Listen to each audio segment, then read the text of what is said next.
अभिजित मजुमदार मृत्युवरण करने पूर्व पुओ को पाखकू डाकिथिले आउ एही शेष कथा कहिथिले।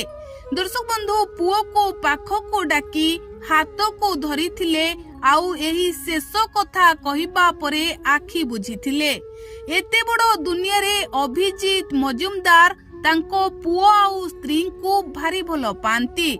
जोठी थिले मध्य जेमिति थिले मध्य सबु बेले पुओ आउ स्त्री को कथा चिंता करुथांती। तेबे मृत्यु पूर्व अभिजित मजुमदार पुओ को पाखकू डाकी एही शेष कथा कहिथिले। आउ जेउ कथा को कहिकी एबे अभिजित को पुओ कांदु छंती, बापा को मने पकाई कांदु छंती। कांदी कांदी कहू छंती बापा मते पाखकू डाकी एही कथा कहि जाइथिले। आउ एमिति बापा मते छाड़ी चली जिबे ताहा मु केबे स्वप्न रे भाबी नथिली।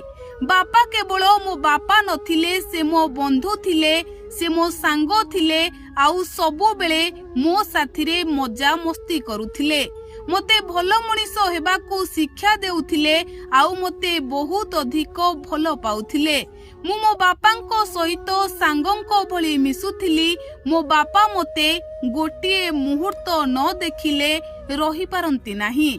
तेबे दर्शक बंधु हॉस्पिटल बेड रे जेतेबेले अभिजित मजुमदार जीवन आउ मृत्यु सहित संघर्ष करुथिले सेतेबेले पुओ को पाखकू डाकी केउ शेष कथा कहिथिले आसंतु संपूर्ण वीडियो उपरे नजर पकाइबा।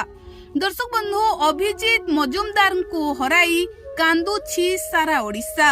आज भी अभिजित मजुमदार को प्रशंसक मानक आखिरु झरुछि अभिजित मजुमदार को पाई लुह। आउ जेतेबेले अभिजित मजुमदार एम्स हॉस्पिटल रे चिकित्सित हेउथिले, जेतेबेले बापा को असुस्थ अवस्था रे देखि पुओ भांगी पड़ुथिले आउ कांदी पकाउथिले, सेतेबेले अभिजित मजुमदार पुओ को पाखकू डाकी कहूथिले तू कांदेनी बाबा, मु भल होई जिबी, मु भल हेई तो साथी रे पुणी थरे घर को जिबी।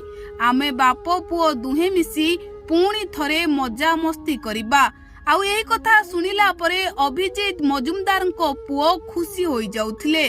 किंतु दर्शक बंधु अचानक मृत्युर घंटी बाजिथिला आउ अभिजित मजुमदार को आयुष सरी जाइथिला। समस्त को छाड़ी अभिजित मजुमदार आरपुर को चली जाइथिले। आउ यही कथा कही पुओ एबे कांदु छंती। बापा कही जाइथिले भल होई कि मो साथी रे घर को आसीबे।